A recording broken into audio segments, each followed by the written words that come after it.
Howdy. Welcome to Farmington.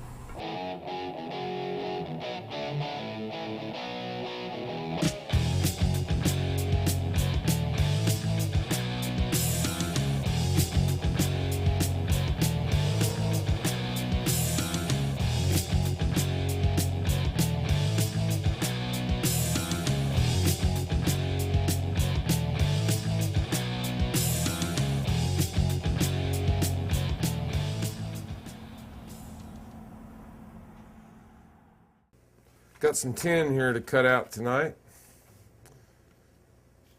I'll be cutting out this angel. And I'll be cutting out my devil.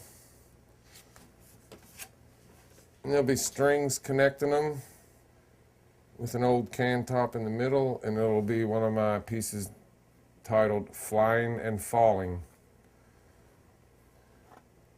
Kind of can do both of those all in one day a lot of times in life. So. One minute you're just flying along, next minute things can be going down. And no, I don't use any lasers or torches or stuff like that to cut my tin. Do it like my mentor, Mr. R.A. Miller, did. Just with old tin snips. From meeting him back in 1991, that's kind of where I came up with, well, maybe I can cut shapes out of tin and paint on them. And that was some of the first art I was making to sell as I traveled around in the Heaven and Hell car.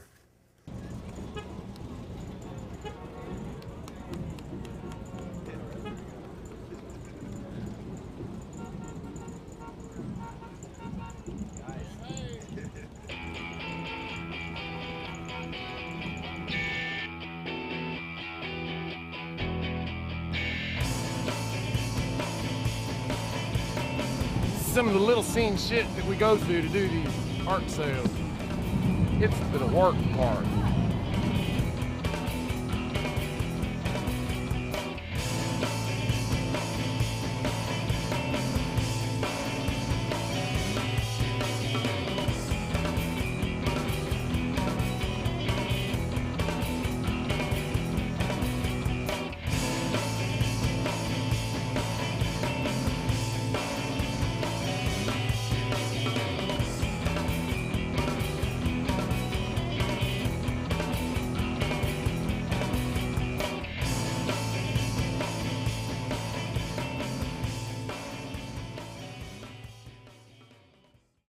To make that art car, I was exposed to different things that I know influenced me, and some of them I purposely tried to express in my car.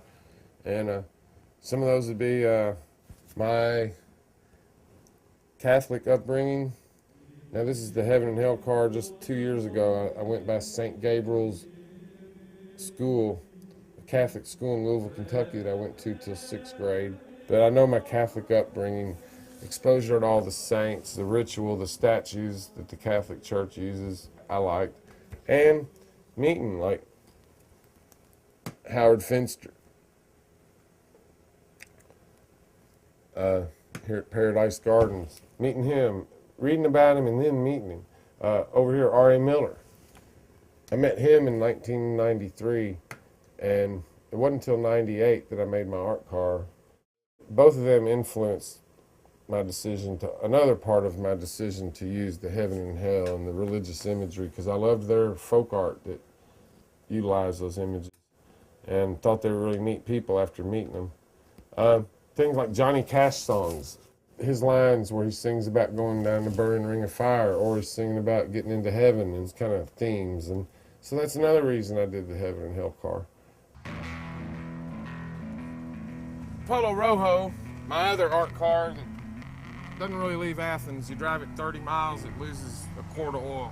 And it's deteriorating as it sits out here a bit, but it still may get a second life. Sometimes people say, oh, I like how you use recycled stuff in your art, the wood and the metal. And I'm like, I don't really consider it recycling.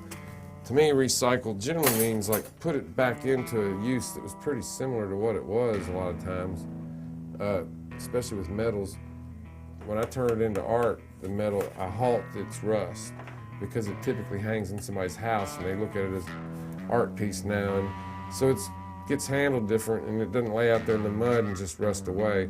So I say I kind of stopped it and gave it a second use. The debris, I gave it a second use by making it art, but it's not recycled because it just stays there as art now. It doesn't become another piece of metal, another piece of metal. To me, that's recycling. So yeah, the tin's one thing. Then I also do my wood pieces. Like here's some that I've worked on, carvings I'm working on. It's going to be kind of a he-she figures. I'm not positive. One of them may be a devil and one of them an angel. Maybe they'll both be saints. I hadn't totally made up my mind where they're going. They'll probably end up with some sort of can top halo type looking things, or who knows, maybe little devil horns.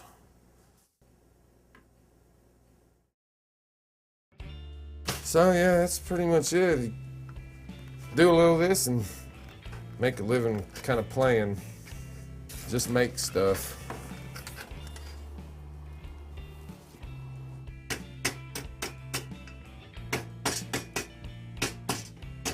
Metal is ductile and malleable.